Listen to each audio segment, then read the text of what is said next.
Borussia Dortmund have a date with Wembley after what can only be described as a defensive masterclass.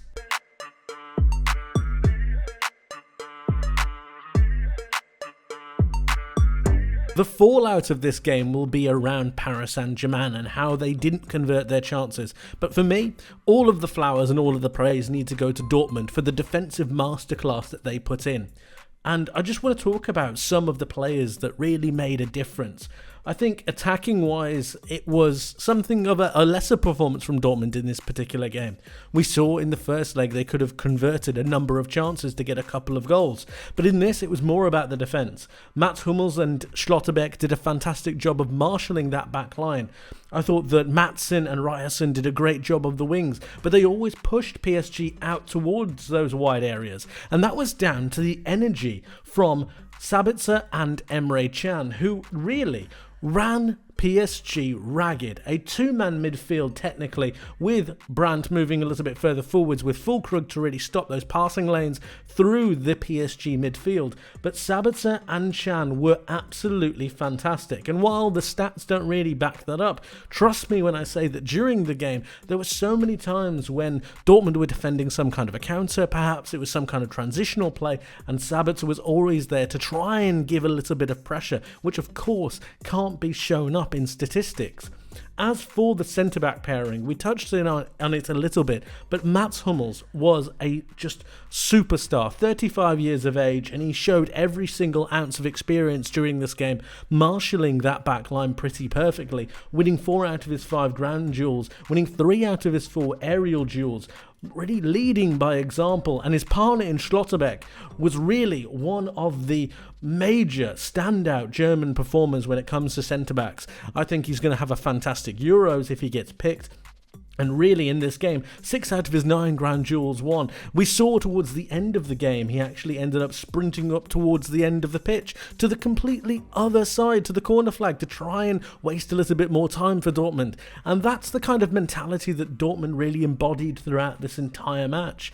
I thought as a team, they were just brilliant. Füllkrug was a great option. I thought he faded towards the middle end of the second half. But generally, from an attacking point of view, and just from a general team ethic, Dortmund were sensational. And that's really reflected in the average positions. I thought PSG were nullified, and that is shown right here. Look at the space here. And that's because Dortmund didn't allow them to go through the centre of the pitch, always forcing PSG out into these wide areas, making them play crosses, making them always try to have a different option. And when you've got the likes of Hummels and Schlotterbeck onto the likes of Dembele, Mbappe, even Ramos to a certain extent, and then you had the likes of Barcola when they came on, it just was a mismatch all of the time. We talk about the Dortmund positioning, and it's perfectly weighted. You've got the back four here doing a great job. You've got Can and Sabitzer doing a fantastic job of just screening that front of the back four. And then you're asking whether Adeyemi and Sancho can really make the most of the chances going forwards. Julian Brandt did a good job as well. It was just an entire team performance. Some of the statistics are heavily weighted in PSG's favour, and I understand where people might be looking towards that and saying that they were very unlucky. But for me, it was a complete masterclass by Dortmund in how to put on a defensive display. And can you really say that you're unlucky when you only got 5 out of your 30 shots on target?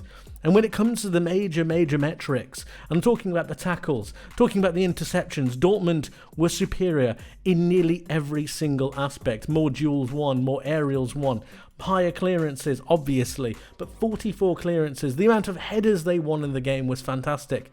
It was a defensive masterclass. I've said that a number of times, but I can't reiterate it anymore. Dortmund, as I've said, have a date with Wembley. And for me, they thoroughly deserve it. Truly one of the best defensive displays in Europe. Dortmund were sensational. This is the back four, and this stayed like this until the extra centre-back came on later on in the second half. But they were just brilliant. The back four staying compact, resolute, making sure they're really nice and tight.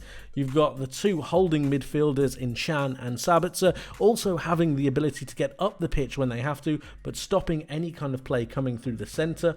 You've You've also got the brilliant wingers who managed to double back up. I mean, look at this. There's always 2v1s onto the PSG player with the ball, and then you've got the forwards able to go press up high, but also come back. I mean, if you think on how compact this Dortmund side are, look at this. Look at these lines. It's just brilliant to see, making sure that the space isn't there for PSG to play through, making and forcing them out wide, and this was the tale of the game the entire match. Again, making sure they won their headers. Play out wide is absolutely fine. Crosses into the box are absolutely fine, but you cannot go through the centre. You just can't do it. We can also see that in transitional play, which is what we're looking at right here, again, keeping a very steady back four, allowing the midfielders to do a lot of the work in front of them. Julian Brandt coming back, and then you've got Emre Can, Sabitzer, then recovering his position as well. Everyone worked for each other, and it was a telltale sign that Dortmund were really giving themselves a massive chance in this game. Speaking of chance, this is the goal. And I've got to say, there's a big problem here with the PSG lineup. 1, 2, 3, crowding around the goalkeeper. I understand that there's a Dortmund player really occupying the space where Donnarumma is, but I just don't think this is good enough. And when you consider the fact that the goal scorer is here, I don't think he's anywhere near tight enough. I don't think he makes sure that he can't get a run on him. Hummels is actually behind the player here, and when we forward it on just a second, you can see both PSG players get caught under the ball. Hummels is reading the play really well. Again, 35 years of age, he's going to understand this. The ball is here, it's going to plop onto his head pretty perfectly, and he's going to smash it into the net. Again, pretty poor defending from PSG, but Hummels made the most of it. And when you think back to 11 years ago when Dortmund were in the final of the Champions League at Wembley, I think they need a ton of credit for getting back there. It seems like it's written in the stars. But let me know what you guys think in the comment section below. Dortmund are going back to Wembley. My question to you is, who are they going to be facing? And how impressed are you with the fact that they've managed to make it to yet another final at Wembley, and they're third in the Champions League? Let me know your thoughts in the comment section below. I would love to hear from you. Thank you very much for watching. I hope you enjoyed, hope you learned something new, and I hope to see you in the next one. But until then, my friends, take care.